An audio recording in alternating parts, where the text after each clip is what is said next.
Dar inicio a nuestro segundo panel. Yo quiero partir con una pregunta que, bueno, dado los problemas que están sufriendo las personas en el ámbito urbano y la ciudad, y entendiendo que se trata de problemas de gran urgencia, cosa que fue debatida y discutida largamente en el panel anterior, ¿qué soluciones privadas ven ustedes posibles para mejorar esto?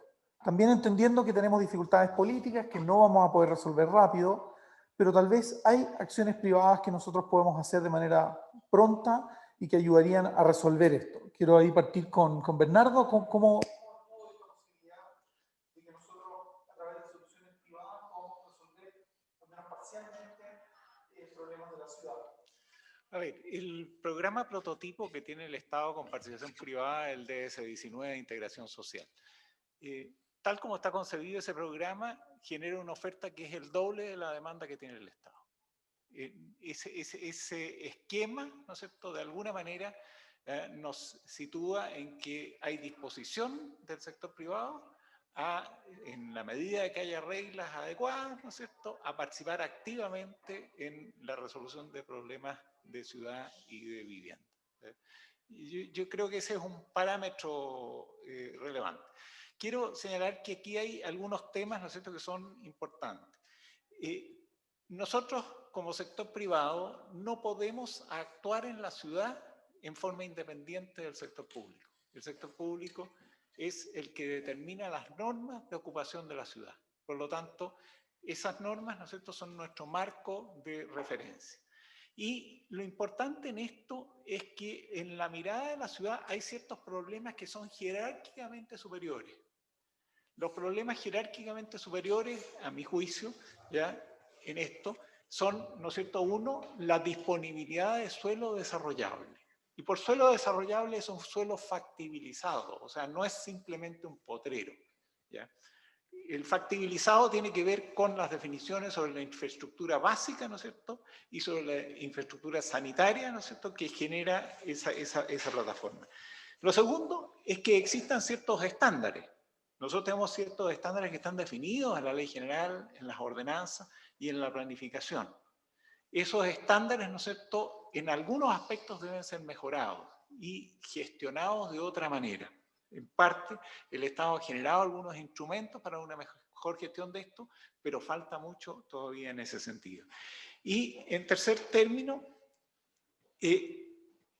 definido esos estándares, ¿no es cierto?, y definido ese marco, ¿no es cierto?, de disponibilidad de suelo factibilizado, es que necesitamos métricas que sean activas. O sea, necesitamos, ¿no es cierto?, definiciones sobre magnitud y métrica, que permitan de alguna manera hacer un seguimiento de las políticas urbanas. Yo quiero mostrar un caso, ¿no es cierto?, que se nos planteó a nosotros en la elección presidencial pasada.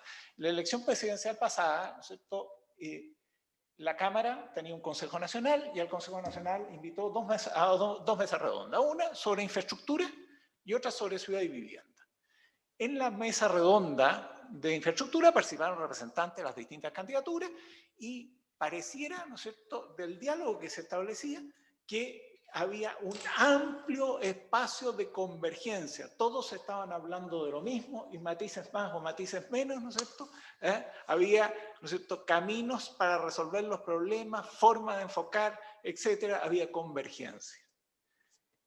Luego me toca a mí moderar la mesa redonda sobre ciudad y vivienda y era como si algunos estuvieran hablando turco, los otros chino y los otros, ¿no es cierto?, alemán.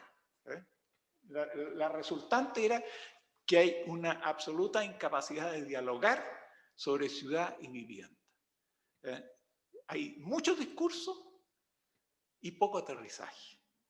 Hay mucha, ¿no es cierto?, argumentación desde distintos ángulos y poco dato. Para ver, ¿no es cierto?, temas, por ejemplo, de magnitud, retomando el tema de magnitud. La industria inmobiliaria acá en la región metropolitana produce más o menos entre 100 y 150 viviendas nuevas al día. ¿Ya? Para que veamos las magnitudes, digamos, durante los 365 días del año. ¿Ya? Uno mira, ¿no es cierto?, algunos programas pilotos, que sea el programa piloto de un alcalde aquí en Las Condes, o en Santiago, en Valparaíso, en Recoleta, que sea 30 y tantos, 40 viviendas que se demoran 3, 4 años en hacerse. Entonces, tenemos una industria potente, competitiva, ¿no es cierto?, poco concentrada, que genera, ¿no es cierto?, una variedad enorme de soluciones, que además, si tú le pones los incentivos, ¿no es cierto?, mínimos adecuados, como el caso del DS-19, se vuelca sobre esos programas. Entonces, el potencial del sector privado es grande, pero necesita, ¿no es cierto?, una interlocución adecuada con la política y con el Estado. Y eso falta. Ahí tenemos, ¿no es cierto?, un drama. Ahora, no es que esto sea negro o blanco, ¿ya? Por ejemplo, uno de los problemas que tenemos de campamento acá en la región metropolitana es un derivado de un problema que venimos viendo hace tiempo. Por ejemplo, si uno toma programas como el DS-49, que es vivienda vulnerable, y toma los 6, 7 últimos años, más o menos se asignaba a la región metropolitana el 22% de los subsidios. Y resulta que tenemos el 40% de la población, entonces no conversa el tema. Entonces, con razón, un estudio reciente de la Universidad Católica, Políticas Públicas, sobre campamento, ¿no es cierto?, muestra al final del estudio una gráfica que dice crecimiento de campamento con una curva ascendente, eficacia del DS-49 con una curva descendente, inversa proporcionalidad. Entonces, ¿quién vio eso? ¿Quién tenía la métrica? La forma de medir las soluciones de vivienda, ¿no es cierto?, empezó a deformarse de tal grado que todas las viviendas DS-49 se computaban, perdón, DS-19 de integración, se computaban dentro del mismo marco que se comparaba con las antiguas DS-49 y DS-01, qué sé yo. Entonces, no estamos viendo los problemas, estamos acumulando los problemas y por lo tanto, ¿no es cierto?, estos problemas van a estallar. Ahora, tenemos, ¿no es cierto?, Iván ha planteado 1000 y tantas hectáreas, ¿no es cierto?, desarrollables. Algunas de ellas ya están en desarrollo, no es que no haya nada del Estado, ¿no es cierto?, que dan una salida fácil, rápida, etcétera, a muchos de estos problemas. Tenemos también 6500 hectáreas factibles de ocupar residencialmente que se agregaron o se cambiaron de normativa en el PRMS 100.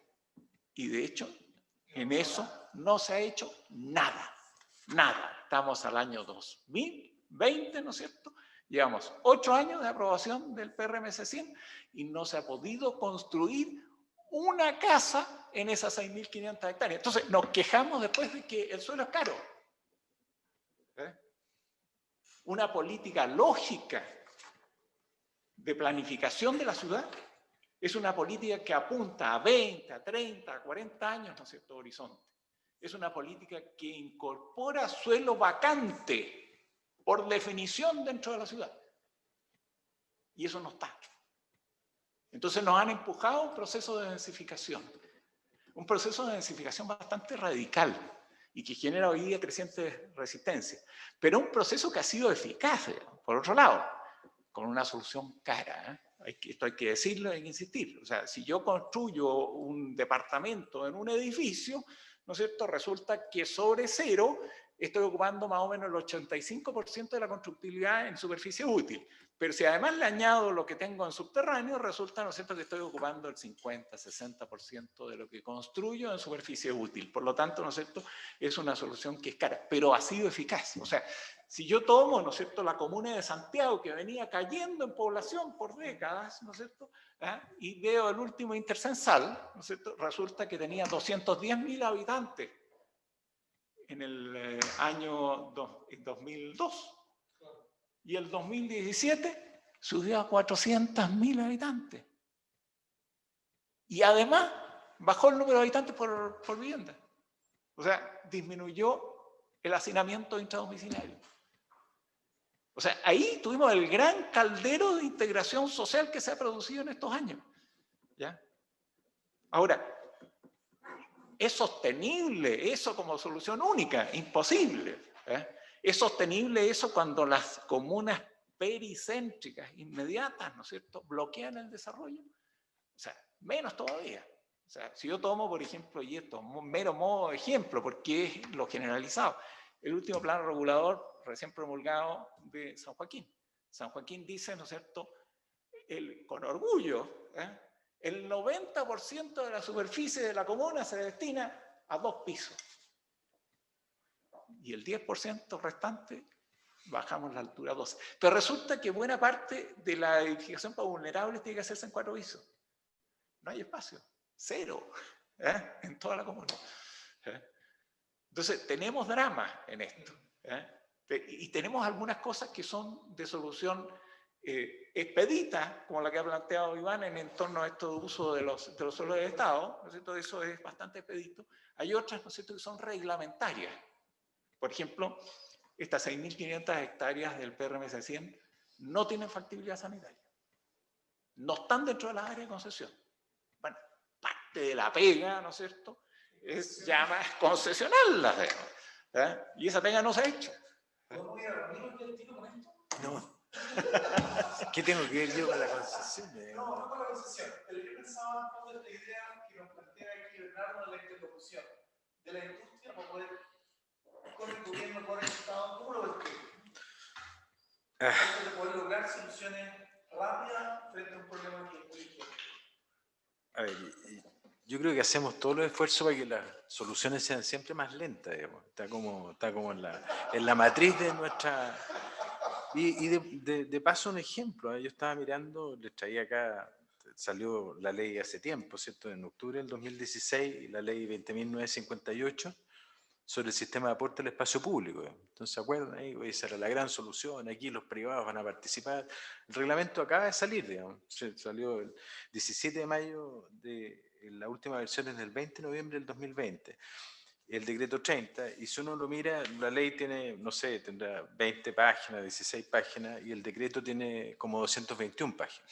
Entonces, yo creo que ahí lo que estamos haciendo es un primer deterioro a la institucionalidad, no solo por el número de páginas, sino que ustedes leen este decreto 30 y lo que hay aquí es un amarre total a la generación de facilidades o de creación de riqueza por parte de, comillas, lo público y lo privado. Es decir, cada vez que se invita a hacer un aporte, las reglas son de tal envergadura o dureza que en realidad yo creo que cualquier inversionista y cualquier grupo social, porque esto no es solo un problema de inversionistas, también de grupos de la sociedad civil que quieren participar, se van a encontrar, digamos, con este lenguaje de arquiabogado. Entonces, porque lo escriben entre abogados y arquitectos, digamos. Entonces es una mezcla, un híbrido que es rarísimo, digamos. Entonces, yo creo que de las cosas que estaba planteando Bernardo, hay una cosa que a mí me sorprende. Yo creo que mientras no logremos salir de esta mirada que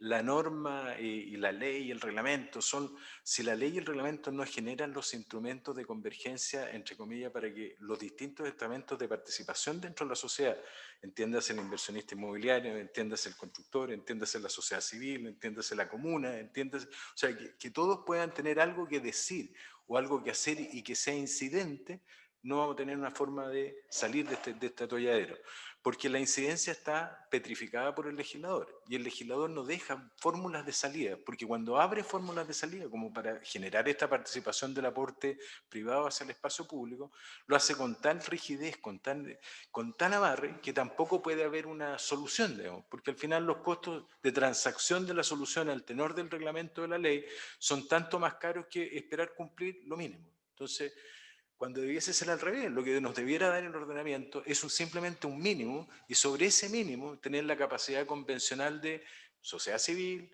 comuna, empresarios, digamos, de poder, pero estamos atravesados por algo que la otra vez cuando iniciamos esta conversación en la preparación, que es una tremenda desconfianza. O sea, tenemos una desconfianza.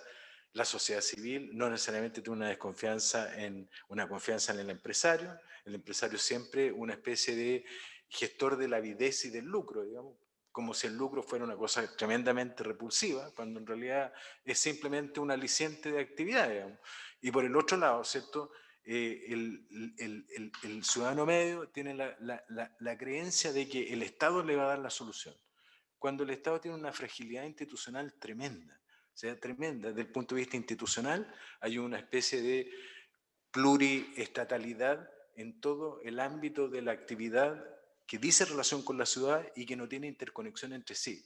Lo que dice Bernardo desde el punto de vista de las concesiones sanitarias o la expansión sanitaria. Lo que dice, cuando uno mira, estamos tremendamente orgullosos de que salió la regla o la posibilidad de que tengamos tecnología en 5G, pero si nosotros vamos Santiago, Viña, Santiago, la ciudad que sea, se nos cae la comunicación 3 o 4 veces en el camino, digamos, porque no tenemos la iluminación suficiente de redes, porque la infraestructura, como dice Bernardo, está hecha para satisfacer los conglomerados así masivos. Ahí nos preocupamos. Entonces, mientras no arreglemos el problema institucional, mientras nuestros problemas institucionales no aborden de manera coordinada los problemas que significa hacer ciudad, vivir en ciudad y trabajar en ciudad, yo creo que estamos un paso cada vez más lejos, porque cada vez el ordenamiento nos complejiza, nos complejiza, nos complejiza. El tema que decía Bernardo respecto a una determinada dirección de obras municipales. Oye, enfrentarse hoy día a las direcciones de obras municipales, salió un dictamen de la DDU hace un tiempo atrás explicando lo que era esta cosa de cuando habían pasado las propiedades, habían salido del plan regulador y en consecuencia ya no eran, se había acabado la expropiación, volvió a la expropiación. Hay un dictamen de hace poco, la DDU, que aclara, digamos, esto. Yo en Cerrillo no conocen el dictamen.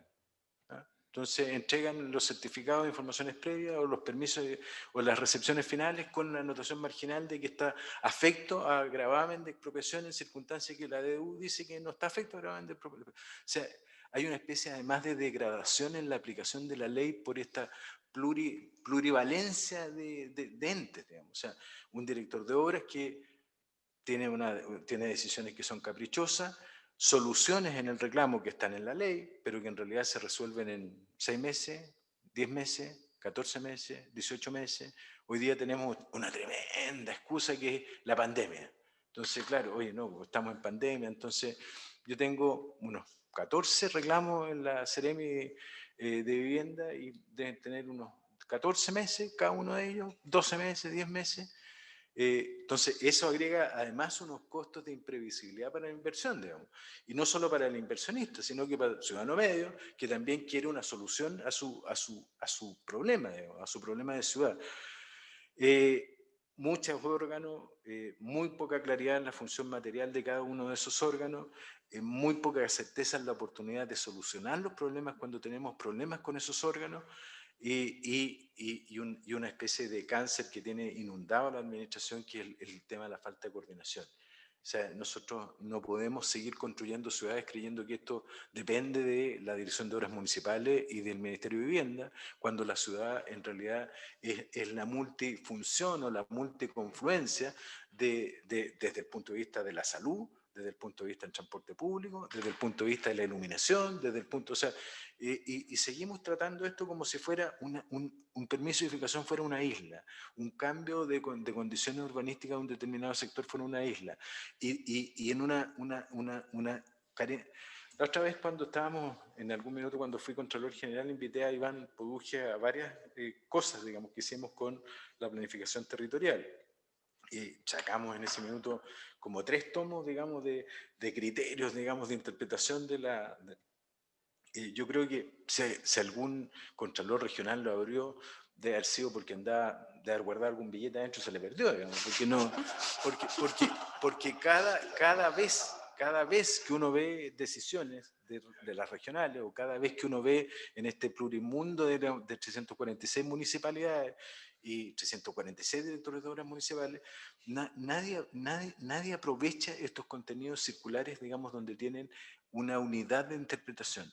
Entonces, si seguimos pensando que lo vamos a arreglar por dictámenes desde la DDU, estamos mal, digamos, no lo vamos a poder arreglar por dictámenes desde la DDU. Si seguimos pensando que la Contraloría va a poder ordenar esto, estamos mal, porque la Contraloría no lo va a poder ordenar. Si seguimos pensando que la solución está en este modelo de Ley General de Urbanismo y Construcción, estamos mal, porque no lo vamos a poder, no va a estar ahí la solución. Soluciones fuera de esa caja tiene que haber, las hay en el mundo. Y yo creo que efectivamente hay soluciones que si nosotros le diéramos un espacio a la confianza y a la posibilidad de que hubiera una cierta convencionalidad, es decir, comillas, una cierta posibilidad de convenir con una dirección mínima que esté en el ordenamiento jurídico, no con un techo, sino que sea el mínimo, y que esa convención tuviera los elementos de control necesarios para no avasallar o no ser fuente de conflictos de intereses, yo creo que podríamos avanzar. Pero para eso tenemos que generar confianza. Tenemos que ser capaces de pensar de que el inversionista quiere hacer inversión, pero también quiere enriquecer la ciudad. No es solo enriquecerse él, es enriquecer la ciudad. Y el ciudadano también tiene que...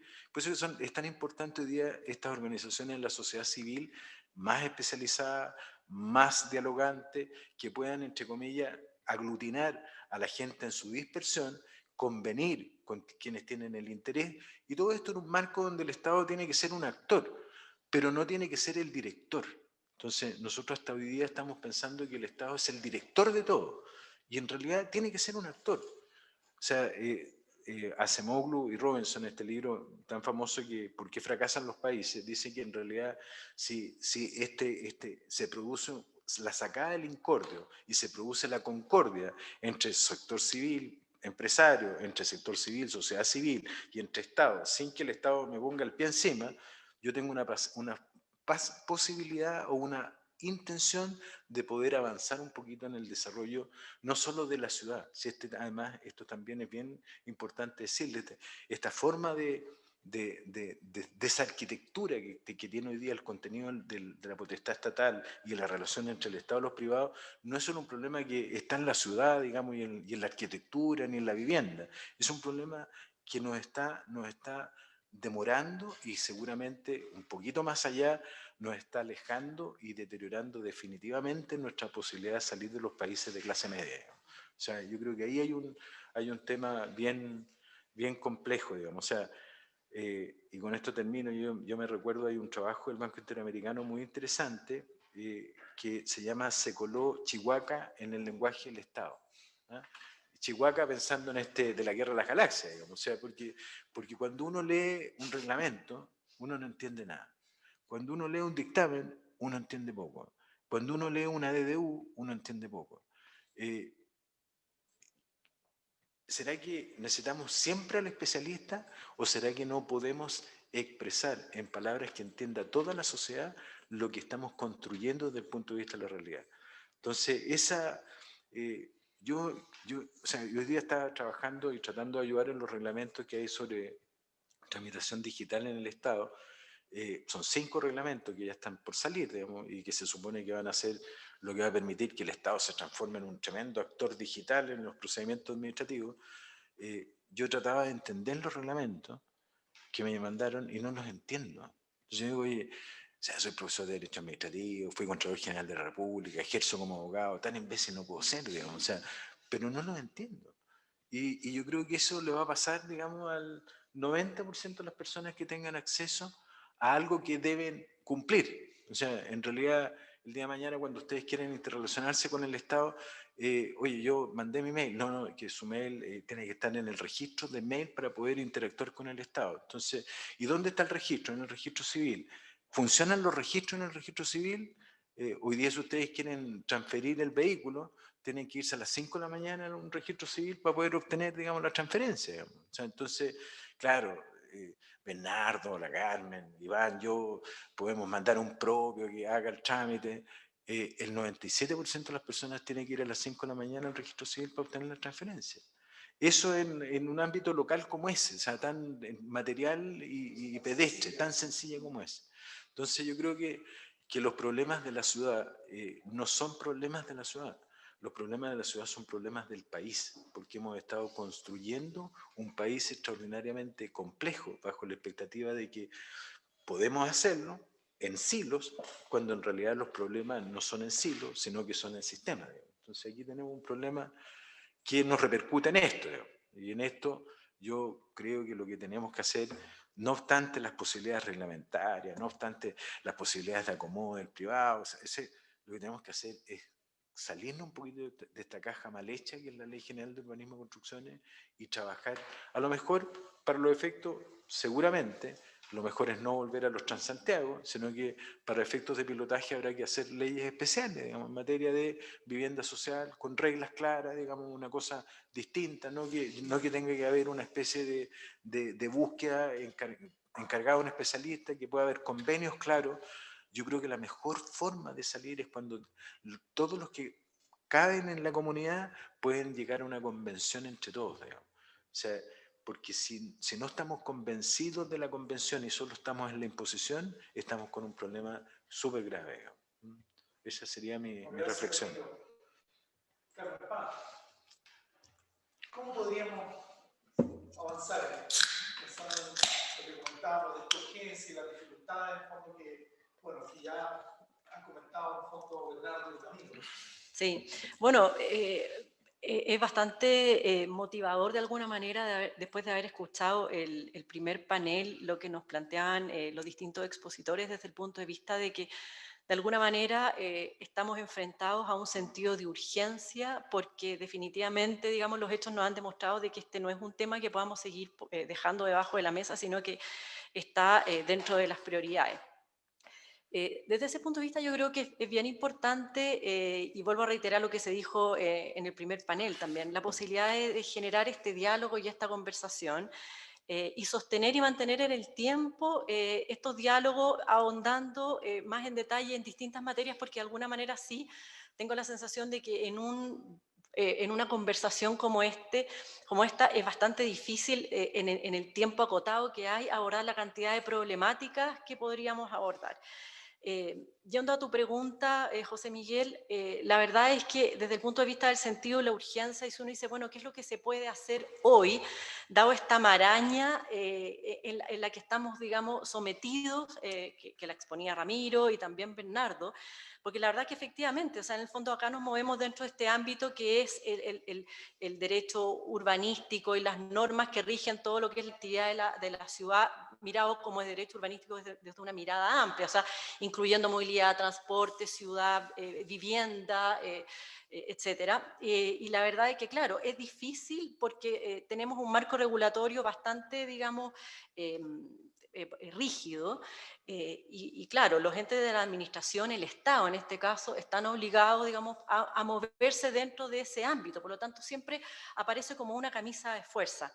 Así todo, yo creo que hay un montón de cosas que se pueden hacer y creo que es interesante después a futuro poder ahondar en esas cosas más concretas, y que tiene que ver con, de alguna manera, aprovechando lo que hoy tenemos en la ley y en las distintas leyes, poder generar espacios en los que se puedan generar ciertos proyectos o acciones de mejora.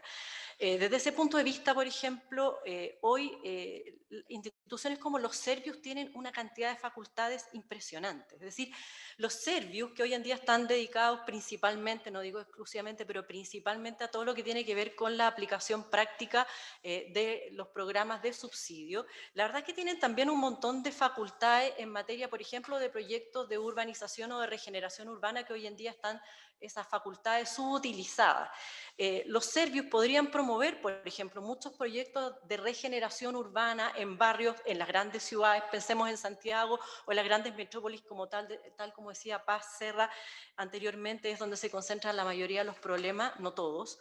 Y la verdad que poder promover entonces proyectos públicos privados que puedan ser gerenteados de alguna manera con mucha mayor agilidad que con lo que se hacen los proyectos en otro tipo de ámbito.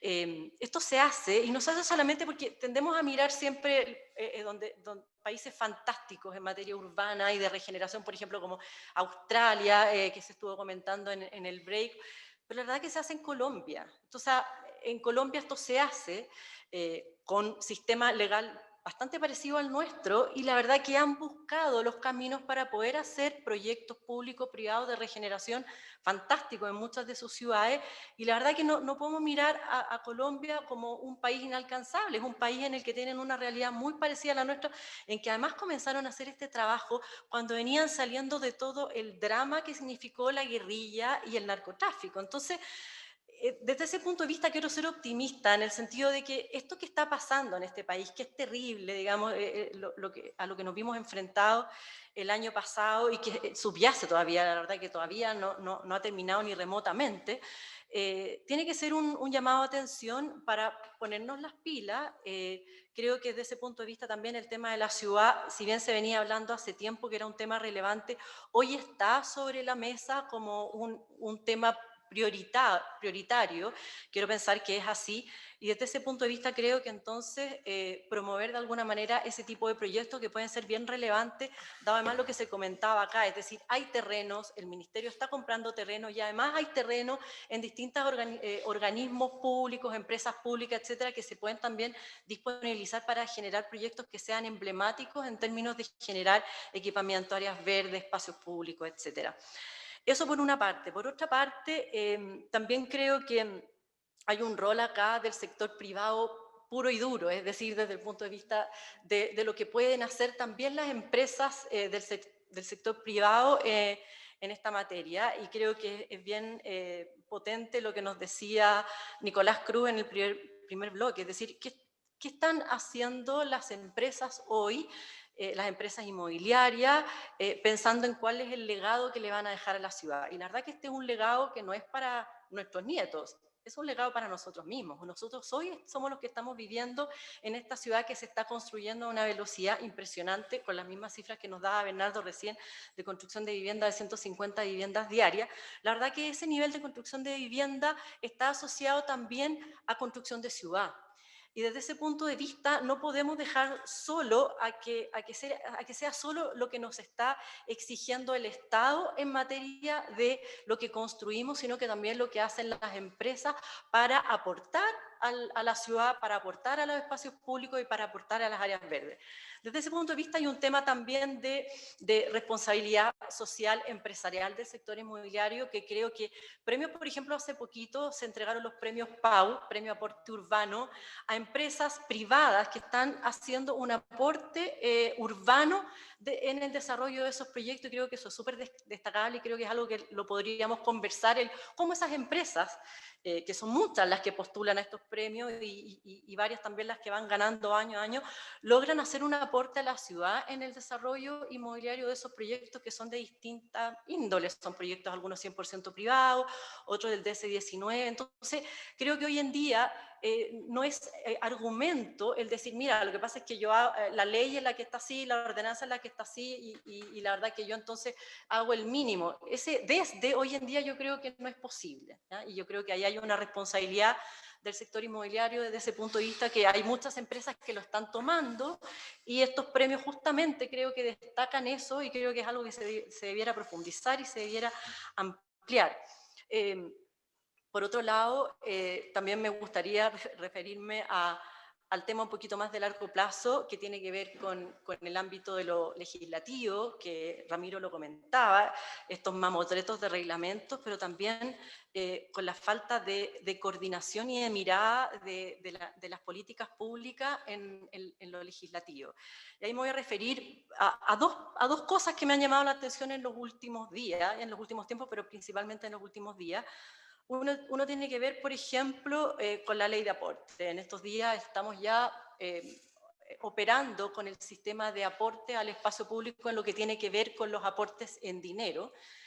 Y la verdad es que el aporte en dinero va a proveer de recursos a las municipalidades para poder entonces desarrollar obras que van a estar en estos planes de inversión que tienen que elaborar los municipios. Todo eso es bien positivo y creo que va a ser un cambio importante. Pero, por ejemplo, en la ley de aporte se consideró un recargo al aporte proporcional a los incentivos o beneficios que haya obtenido el proyecto, ¿ya? Y uno tiende a pensar en la fusión en el conjunto armónico, y esto es un tecnicismo para los que no se manejan en el detalle, pero hablar de que, claro, probablemente la fusión de predio del conjunto armónico, hoy lo vemos como incentivos en que quizás no estaban pensados tan directamente en hacer un aporte a la ciudad y al espacio público. Pero la verdad es que también se aplica el mismo castigo de aumento del aporte a los incentivos que provengan, por ejemplo, de los artículos que se refieren a vivienda económica, el 618 es uno de esos. También se van a aplicar los mismos recargos a los incentivos que se generen a futuro en los planes reguladores. La Florida, por ejemplo, está planteando incentivos. Si un inmobiliario el día de mañana opta por uno de estos incentivos, va a tener un recargo. Y resulta que esos incentivos justamente están siendo creados para generar incentivos a generar mejoras en el espacio público. Mejor Entonces, ciudad. no estamos haciendo trampas en el solitario, porque le vamos a cobrar por un lado y a incentivar por el otro. Eso no tiene ningún sentido.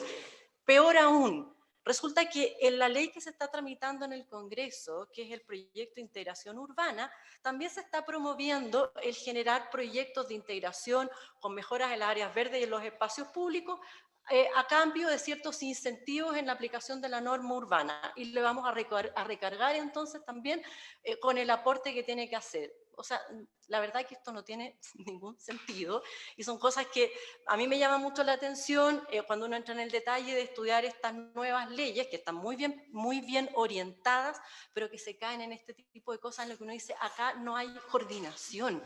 Es decir, ese artículo significa que finalmente lo que tú estás tratando de otorgar y favorecer por un lado, lo estás quitando por el otro, ¿ya? Eso es un ejemplo y esas son cosas que no son de largo plazo. La verdad es que esas cosas hay que corregirlas ya, porque el sistema de la ley de aporte ya empezó a operar y no podemos estar en el fondo con una ley que está partiendo ya con cojeras como la que yo te estoy explicando. Ahora, en otro tema al que también me quería referir y que tiene que ver con todo este dolor del que se habló en el primer panel, que es muy potente, hemos hablado del tema de los campamentos se han duplicado en los últimos 3 años, eso es gravísimo. El hacinamiento está también en niveles bastante altos, son problemas sociales bien importantes, pero además hay una realidad en la que nos estamos enfrentando en el día a día y que está quizás aún más oculta todavía que el tema del hacinamiento y los campamentos, que son un poco más visibles, y es el hacinamiento de toda esta cantidad de trabajadores inmigrantes que hoy tenemos, y que la verdad que es de Arica a Punta Arenas literalmente. Y este hacinamiento es un hacinamiento en condiciones que ya no son solamente, digamos, de habitabilidad, como el hacinamiento que medimos de las familias, digamos, hacinadas en los distintos barrios de las comunas, sino que además hay un tema ya es un tema inhumano. ¿Ya? El año pasado tuve la suerte de participar en un proyecto, una investigación de la Facultad de Arquitectura y Urbanismo de la Universidad de Chile sobre arriendo para, en el fondo, para familias inmigrantes vulnerables. Y la verdad que el diagnóstico que pudimos levantar ahí es una situación que realmente es dramática. Algo se ha mostrado en algunos noticiarios, pero la verdad es que no solamente las cifras, sino que las condiciones son infrahumanas, ¿ya? Ahí hay situaciones de arriendo y de subarriendo, y ahí ahora voy a ir al grano respecto a lo que me quiero referir, que es el tema de la ley de arriendo. La ley de arriendo que hoy nos rige es una ley básicamente pensada en fomentar, digamos, el tema, digamos, del arriendo en una mirada de mercado, que está bastante bien para el momento en el que se dicta esta ley. Lo que se ha hecho a partir de esa fecha hacia adelante ha sido más bien cambios que tenían que ver con los procedimientos de desahucio, pero no hay una mirada del arriendo desde el punto de vista como de que haya que tener una especie de protección en cuanto al bien, en este caso el bien arrendado, y a la familia, en este caso del arrendador y el arrendatario. La ley de arriendo en este momento que está en el Congreso está planteando cosas que son bien positivas desde el punto de vista de establecer en la ordenanza condiciones de habitabilidad para cuál tiene que ser entonces el bien dado en arriendo, cosa que existe, la verdad, en la gran mayoría de los países desarrollados, existe en muchos países de Sudamérica, acá no lo tenemos. Es decir, uno puede arrendar al precio que quiera, lo que quiera, una casa de perro, una casucha, una pieza, un cuarto de pieza, un décimo de pieza, lo que sea. No tenemos nada al respecto, por lo tanto hoy en día no hay cómo fiscalizar, no hay cómo sancionar, es una situación bastante compleja que se mejoraría con esta incorporación de habitabilidad en la ley de arriendo, pero la verdad es que la ley de arriendo en este minuto duerme el sueño de los justos. no ha habido ningún avance sobre la materia. Y por otro lado también tiene un error que a mi juicio es bastante complicado y que cuando he tenido la oportunidad lo he planteado en autoridades del Ministerio, con autoridad del Ministerio de Vivienda, y que tiene que ver es que en el fondo se elimina la posibilidad legal de subarrendar. Y esto que teóricamente parece como algo positivo, es bastante negativo porque eliminarlo en la ley, porque tenemos los chilenos la tendencia a pensar que si se elimina en la ley, desaparece del mundo. Y la verdad es que el subarriendo va a mantenerse como figura. Si sacamos la figura del subarriendo y la ponemos en el ámbito de lo ilegal, le estamos haciendo un flaco favor a las familias que arriendan en este tipo de situaciones, porque la verdad es que van a quedar fuera del ámbito de la protección de la ley. Entonces le estamos haciendo un flaco favor, digamos, ilegalizando el subarriendo. Más bien, la verdad es que es mejor reconozcamos la realidad. El 80%, de acuerdo a la información que levantamos en la Universidad de Chile, del arriendo inmigrante es subarriendo. Por lo tanto, ese 80% de familias nuevamente van a quedar en una situación en que no van a poder alegar que lo que están arrendando no cumple con las condiciones de habitabilidad mínima, porque la vamos a estar dejando entonces nuevamente fuera del ámbito de lo que la ley regula. Entonces, esas son cosas tal como explicaba en el caso de la ley de aportes, en que está bien, no estamos pensando en modificar todo en el corto plazo, eso es imposible, pero la verdad es que cuando estamos tramitando proyectos de ley, yo creo que lo mínimo es ser un poco más acucioso para que de alguna manera lo que estamos haciendo realmente signifique solucionar los problemas y no complejizarlos más. Eso en algunos de los temas. Iván, la urgencia de esto, ¿nos falta voluntad para abordar esto? Estamos claros que estamos en una majamada complicada desde el punto de vista legal, pero tú has sido probablemente una persona que en este país lo más ha puesto en fondo sobre la mesa y la opinión pública, la necesidad de actuar ya, de actuar pronto. ¿Qué nos falta para lograr eso? Bueno, indudablemente falta voluntad y también, pero déjame decir por qué creo que es relevante la urgencia. Lo hemos visto hoy día en una verdadera esquizofrenia, ¿cierto?, entre una gran reforma constitucional y legal y un retiro del 10% de las pensiones en cajero automático por 2 veces, digamos. Y el segundo, con garantía del Estado, que va a estar ante Navidad. O sea, tenemos una dicotomía enferma, digamos, que vamos a reformar el país institucionalmente, pero estamos sacando la plata de las pensiones porque la gente requiere las soluciones ahora. O tú lo haces mal como el 10% o lo haces bien.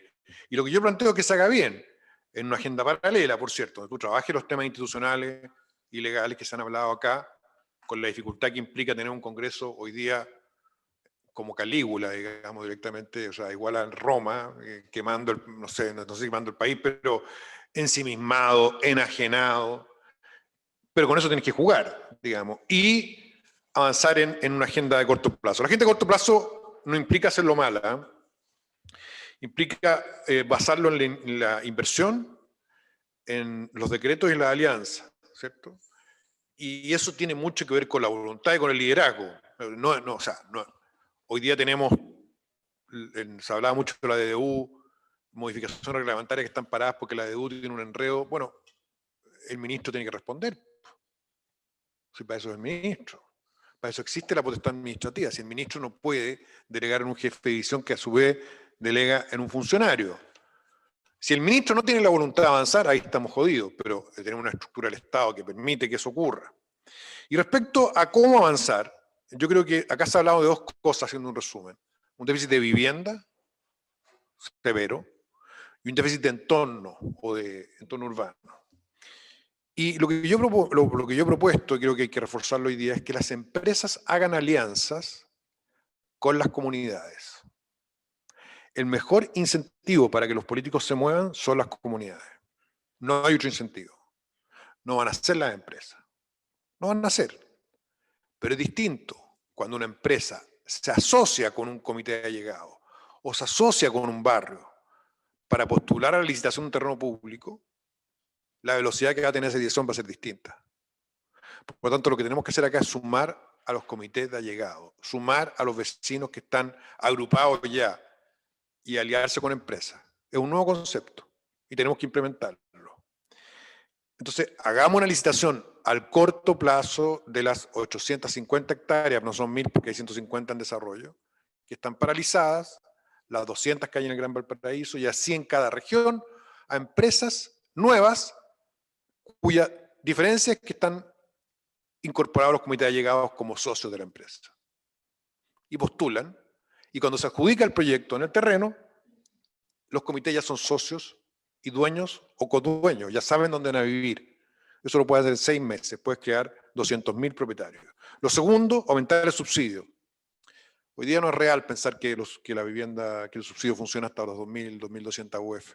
Tenemos que sincerar que los aumentos de los precios de la tierra son un hecho, y por tanto tenemos que aumentar los subsidios hasta un tramo de 3.500 UF, yo considero, y además aumentar los subsidios de arriendo, que es un tema que permite resolver al corto plazo, pero solamente transitoriamente la necesidad de vivienda. Porque esta cosa que la gente no quiere ser propietaria ocurre en los millennials nomás. Y generalmente lo dicen personas que son propietarias. ¿Se han fijado, no? No, si la gente ya no quiere ser propietaria de vivienda. ¿Y usted tiene vivienda? Sí, claro, tengo. ¿Y es propietario? Sí. ¿Cierto? No sé si se han fijado. Es como los tipos que decían, no hay que tener, digamos, selección en la educación. Yo estudié un doctorado en Cambridge. ¿Y tuvo selección? Bueno, sí, claro, en Cambridge. Pero que no tiene que haber selección. Ah, pero usted sí la aplica, ¿cierto? Y usted no quiere, etcétera. Entonces creo que la gente quiere tener su vivienda. Entonces tenemos que entregar en propiedad la vivienda, y para poder hacerlo tenemos que aumentar el subsidio. Tercero, los cambios normativos para poder densificar, ¿cierto? Por ordenanza. Por ordenanza, no por cambio de ley. En los ejes de metro, que es una inversión que hacen todos los chilenos y pagan de Arica a Punta Arenas. O sea, el alcalde de San Joaquín se podrá dar esos lujos o gusto de decir que a sus vecinos, a sus incumbentes que lo votan, ustedes no van a tener ningún conflicto en sus barrios, porque el 90% va a estar congelado. Pero a la ciudad en su conjunto, como no tenemos tiempo para esperar que llegue un alcalde mayor, que va a ser un gobernador de papel, que te transforme en un alcalde mayor, que van a ser 20 años, bueno, para que tenga todas las competencias, bueno, hagámoslo al corto plazo. Y eso es un proyecto que está, el Consejo de Desarrollo Urbano lo tiene hace un año, parado está en la DDU. ¿Por qué está parado en la DDU? Pues la DDU no le ha puesto fuerza. ¿Por qué? Porque los grupos técnicos no están de acuerdo por todo este tema de aquí. Bueno, el ministro que responda. Pues, ¿para qué está el ministro entonces? Que instruya a su jefe de edición para que resuelva el problema.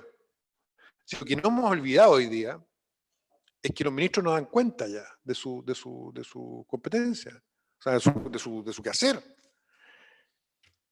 Hagamos un cambio normativo ahora a corto plazo que permita densificar los corredores de metro y los corredores de infraestructura. No nos enredemos, algo simple para no llegar a esos mamotretos. Y cuarto, los privados tienen que innovar. Así como innovar en alianzas con los vecinos, con los comités allegados, tienen que innovar en localización para ir a buscar precios. Tienen que invertir en comunas vulnerables, tienen que invertir en comunas donde los precios son bajos, reconvertir industria, reconvertir galpones. Ya lo están haciendo. Fui el fin de semana a ver lo que se hizo en el antiguo terreno de Grau. Hay 4 torres con una mega piscina. Los terrenos ferroviarios. Se está haciendo ya. Entonces necesitamos más innovación, necesitamos empresas. Yo no quiero apelar a la responsabilidad social, yo creo que tienen que tener responsabilidad social, pero necesitamos empresas más innovadoras, que tengan una gerencia territorial encargada de hacer toda la alianza con los vecinos y que tengan una gerencia de localización encargada de innovar en localizaciones para ir a buscar precios. Eso es en vivienda, 4 medidas. Y en entorno, 3 medidas, con lo que decía Bernardo y Ramiro. Hay que hacer alianzas ahora para aumentar la iluminación de los espacios públicos en cuanto a red de brecha tecnológica. Hoy día tenemos zonas apagadas en la ciudad donde no hay cobertura internet, ni de 3G incluso. No hay nomás. Hagamos un convenio ahora para aumentar la cobertura y hacer que los espacios públicos sea libre y gratuito el internet. Y ese costo se traspasa al usuario general, incluso con una carga mayor, redistributiva, si tú quieres, al usuario en mayores rentas. Y segundo, lo mismo con las luminarias. Tenemos que duplicar las luminarias en decenas de barrios y en comunas completas, duplicarlas. Hagamos un plan de recambio de luminarias que no esté expuesto a las corruptelas que hemos visto, ¿cierto? Porque y hay en un municipio que siempre tratamos que son muy importantes los municipios, pero tampoco los fijemos como Sanadú, digamos, como que el municipio es la solución de todos los problemas, porque también es la fuente de muchas de las corrupciones, las direcciones de obra, ya se dijo. Ahí están concentrados. El poder discrecional del directorio de obra es un riesgo. Pero hagamos con los municipios un trabajo para poder duplicar y con fiscalización las luminarias de decenas de barrios. Decenas de barrios, lo podemos hacer ahora. Respecto a y termino con 2 puntos, la inversión focalizada y la mantención. La Alameda Providencia no se hizo porque era un mal proyecto. Por acá se ha dicho que era un buen proyecto, no, era un mal proyecto. Era un proyecto caro, costaba 17.000 millones de pesos, y era un proyecto que metía un corredor de micro a la mitad de la Alameda, que destruía árboles porque el intendente, ex intendente Orrego, cometió el error de escuchar a los mismos creadores del Transantiago que le encajaron un corredor de micro como el que destruyó Vicuña Maquena, como el que destruyó Independencia, como el que destruyó Santa Rosa. Un corredor de micro en la mitad. Si el intendente se hubiera concentrado en un proyecto que hubiera ampliado las veredas y enterrado los cables, no costaba 17.000 millones, costaba 7.000 millones. ¿Y por qué digo que el problema no es el costo? Porque con el presidente nosotros trabajamos en un proyecto que es Mapocho Río, que lo nombró La Paz, que cuesta 100.000 millones y se está haciendo. Y la apertura del Parque Barón, que cuesta 20.000 millones y se está haciendo. ¿Por qué? Porque son proyectos que se justifican socialmente. Entonces, cuando hago inversión focalizada, que es una palabra hoy día prohibida, hablar de focalización, ¿cómo va a ser prohibido? Si nosotros tenemos en la ciudad 100.000 hectáreas y tenemos los problemas concentrados en 50.000 hectáreas y solo con doble clic en 5.000 hectáreas de sitio de eriazo, de microbasurales, de canchas de tierra. Transformemos todos esos lugares en áreas verdes, en canchas deportivas, en piscinas temporadas. Fíjate que ayer estábamos grabando un programa, cruzamos de la comuna de Santiago a la comuna de Pedro Aguirre Cerda. La comuna de Santiago, súper bien el estado de las veredas y los pavimentos. Cruzaste el San Juan, Pedro Aguirre Cerda, todos los pavimentos destruidos, todas las veredas destruidas. Haga una inversión entonces en las veredas. Hay un programa Mejora tu Vereda hoy día del Ministerio de Vivienda. Aumentemos los recursos. Transformemos todos los sitios de eriazo, los fiscales y los privados. Y a los privados pongamos una sobretasa. Pues si está especulando con el sitio, ahí te seguro que vamos a tener por un político para hacerlo. Y por último, la mantención. Los municipios no pueden mantenerlo, es verdad, ¿cierto? Pero podemos traspasar programas que hoy día están en el Estado. Esto es una idea de Andrés Jacobelli, que es uno de los grandes, para mí, no sé, una persona, pero un gran profesional que entiende muy bien los problemas públicos, el creador de Elemental como concepto junto con Alejandro Aravena. Bueno, y Andrés propone una cosa muy simple. Tenemos programas hoy día anclados en el Ministerio de Desarrollo Social que podrían pasar a los municipios. Le podemos traspasar miles de millones de pesos. Pero que vayan a una glosa exclusiva. El Contralor estará de acuerdo conmigo que si traspasamos 100.000 millones de pesos a los municipios, es probable que se vayan a las plantas, a honorarios, a operadores. Traspasémoslo a glosa exclusiva de mantención de vereda y pavimento. Estas 7 medidas que están dentro de la agenda de corto plazo, que es de 5 años, ojo, no es que una agenda de corto plazo de meses, de 5 años, hay que implementarlas ahora. Y para cerrar, la voluntad política, que es una cosa tan abstracta, uno la tiene que exigir. ¿Ya? Creo que la mejor manera de exigirla es con las comunidades. Eso es lo que he visto yo. Ahí se mueven rápido los alcaldes y se mueven rápido los ministros. No con casa de piedra. Sí. Muchas gracias, Iván. Y quiero acotar una cosa respecto a lo que dice Iván. Yo creo que este llamado a las comunidades significa a las comunidades en términos generales, o sea, comunidades, así lo quiero entender, sociedad civil, empresa. Este llamado hoy día no tiene un espacio en realidad donde asentarse. Y yo creo que el espacio más notable de asentamiento de estos llamados se llaman contratos. En realidad son convenciones, digamos. O sea, en realidad necesitamos un instrumento que permita convenir entre esta sociedad civil, esta sociedad empresarial y este Estado, digamos. ¿Poder hacer acuerdos para proyectos específicos? A eso me refiero. O sea, contratos que sean reconocidos como tales y que además, y ahí hay un punto en lo que dice Iván, que tengan en realidad la transparencia desde el punto de vista de los intereses que están detrás de esos convenios, de los registros de esos convenios y del escrutinio que se puede hacer respecto a esos convenios.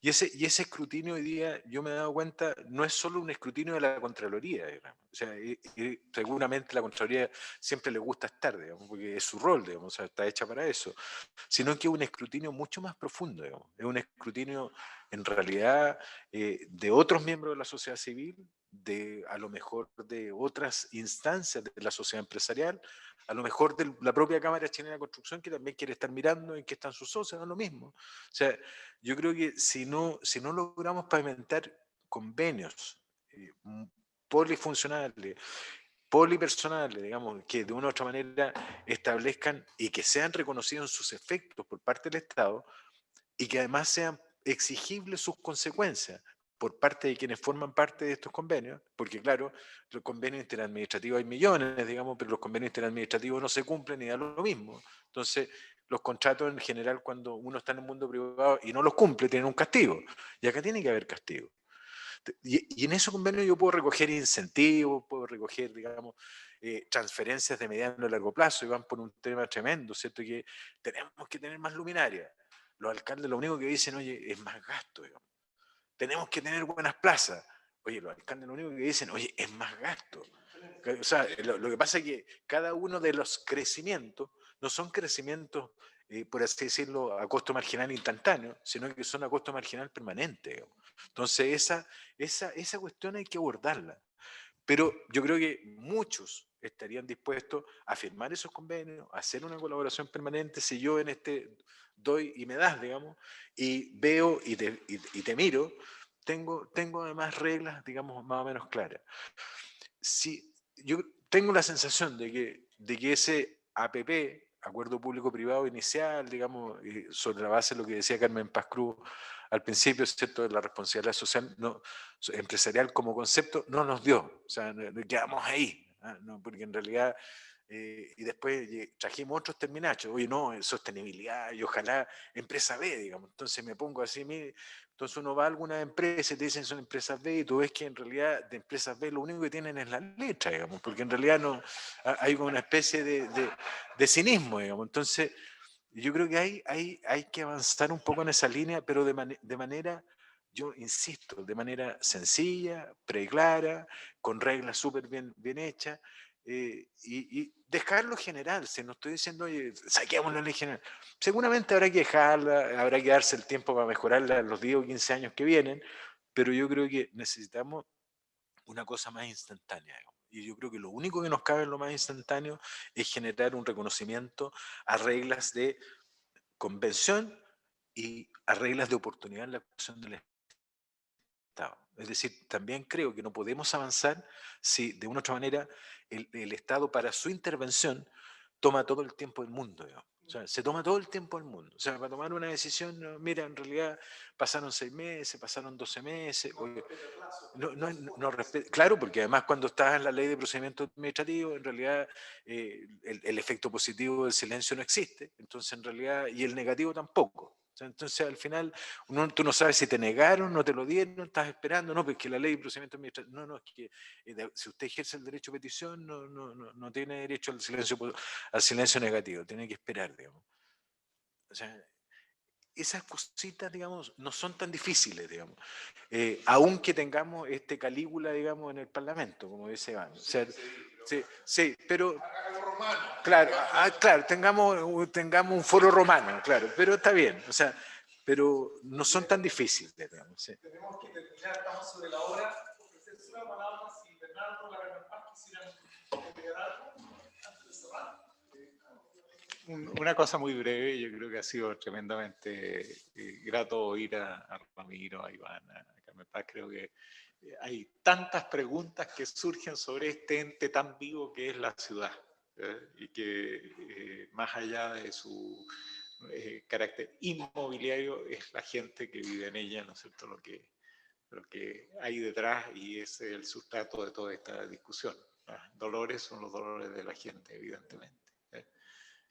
Así que agradecer esta invitación, creo que este desafío es enorme. Yo no sé si después de este foro a José Miguel sale tranquilo de haber dado este paso. ¿ah? Pero creo que hay muchas de las ideas que están planteadas aquí que ameritan, ¿no es cierto?, profundizar, desarrollar, etcétera, y además hay disponibilidad hoy día de actores dispuestos a trabajar en ellas. Entonces, creo que es además una coyuntura histórica, ¿no es cierto?, en la cual estas iniciativas son especialmente bienvenidas. Gracias. Sí, siempre volver a destacar el diálogo. Creo que tal como se dijo en el primer panel es bien importante escuchar a la gente, escuchar sus dolores. En ese sentido, creo que el tema de la participación ciudadana es un tema importantísimo, el que hay que abordar. Y como dijo Pacerra, que sea una participación ciudadana informada, bien canalizada, para que efectivamente haya una real posibilidad de que las personas accedan a los bienes públicos, que es lo que hoy quieren, pero de buena manera. Hay un tema con las municipalidades que mencionó Pilar desde el punto de vista de los municipios efectivamente como gobierno local están cerca de las personas, y eso es algo bastante positivo. Creo que tiene una contrapartida, y es esto que mencionaba Bernardo. Hoy en día estas múltiples autoridades locales, en muchos casos les está faltando la visión de conjunto. Nicolás decía que la ciudad, que el dolor de la ciudad no es la ciudad, sino que es de sus habitantes. Es cierto, pero la ciudad también, formada por seres vivos, de alguna manera también necesita tener una orgánica y tiene como una especie de, entre comillas, vida propia que es necesario mirarla en su conjunto. Tiene problemas de conjunto que no están siendo hoy bien abordados con la mirada local en algunos de sus ámbitos. Uno de estos es el tema del suelo. Cuando estamos viendo, me ha tocado verlo porque es a lo que me dedico, digamos. Entonces, cuando estoy viendo 3 años en que permanentemente toda la normativa que se está modificando de los instrumentos de planificación va a normas que tienen que ver justamente, por ejemplo, con lo que dice Bernardo de San Joaquín, establecer 2 pisos en un 80% de la comuna. La verdad es que, y esto lo dice la Política Nacional de Desarrollo Urbano, que ya lleva 6, 7 años, digamos, de vigencia, la verdad es que no puede haber normas en los instrumentos de planificación que estén dificultando la integración. Es decir, eso es abiertamente excluir la posibilidad de desarrollo, por ejemplo, de programas tan exitosos como el del DC-19. Entonces, la verdad es que eso es un tema en los que yo creo que el Estado tiene que ser mucho más enérgico.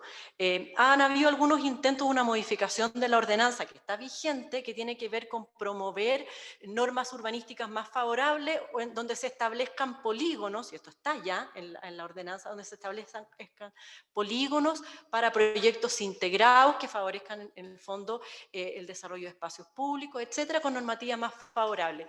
Pero bueno, están todavía estudiando los polígonos, y la verdad es que es un intento que yo lo felicito, pero es bastante tímido desde el punto de vista de que tendría que haber claramente, digamos, una dirección mayor en todo lo que estaba explicando Iván, que es el aprovechamiento de la infraestructura de metro, de corredores, de espacios públicos, de áreas verdes, de servicios públicos, de hospitales, de etcétera, etcétera. Entonces, la verdad es que ahí, si bien el tema de los gobiernos locales es importante y tiene que haber efectivamente un traspaso de atribuciones en un montón de ámbitos, pero la verdad es que también no se puede perder esta mirada de ciudad, porque la ciudad finalmente es un conjunto, y cuando vamos generando esta Frozen City, la verdad que lo único que estamos haciendo es impedir el acceso a la vivienda de familias vulnerables, de impedir en el fondo el que se pueda producir esta cantidad de viviendas necesarias en las grandes ciudades, y la verdad que eso es un problema que nos estamos comprando todos los días. Finalmente el tema del arriendo. Disculpa que me tome un minuto, pero no puedo no referirme al tema del arriendo, que es un tema que me interesa mucho, no solamente desde el punto de vista del tema de los inmigrantes, sino que también en el subsidio de arriendo como solución, que si bien es transitoria, es una solución muy importante para muchas familias. La verdad que en el DC-49, en un estudio que hizo, si no me equivoco, el CEP, pero que al menos a mí me tocó verlo presentado por Slaven Razmilic, se veía que era una buena parte, un porcentaje muy importante, no me acuerdo cuál era, de los subsidios del DC-49 iba destinado a núcleos familiares de familias muy jóvenes. Esto está bien, pero la verdad es que probablemente muchas de esas familias podrían optar a una mejor vivienda, a lo mejor a un DC1, a un DC19, si en el fondo pudieran, por ejemplo, optar a un subsidio de arriendo en una primera etapa. Entonces, es una solución que es muy importante, muy positiva, partió con esta idea del chao suegra, pero ha sido bastante menor en términos del número de subsidios. Hoy estamos hablando de 10.000 subsidios al año, que es nada en relación al problema que estamos enfrentando. O sea, estamos hablando de un déficit de vivienda de 1 millón, 2 millones de viviendas, según cómo se mida, 500, bueno, de cualquier manera, 10.000 viviendas es como agua es una gota de agua en el océano. Y hoy en día ya no es solamente para estas familias jóvenes, estos núcleos familiares jóvenes, sino que también es solución para migrantes, que es un tema hoy masivo e importante, y también es solución para muchos adultos mayores que hoy también viven hacinados y que podrían optar entonces a una vivienda digna, buena, digamos, a través de un subsidio de arriendo. Entonces, a mí me cuesta entender por qué no se le da el impulso que me parece que hoy en día es totalmente necesario esta política pública. Bien, muchas gracias, Carla Paz. Bueno, vamos a cerrar ahora este panel. Agradezco enormemente aquí, particularmente a Bernardo, a Ramiro y desde luego también a Iván y Carmen Paz, que son parte del CityLab, por su tiempo, por sus ideas y nada. Les deseo Muchas gracias. muy buen día. Muchas gracias. Gracias.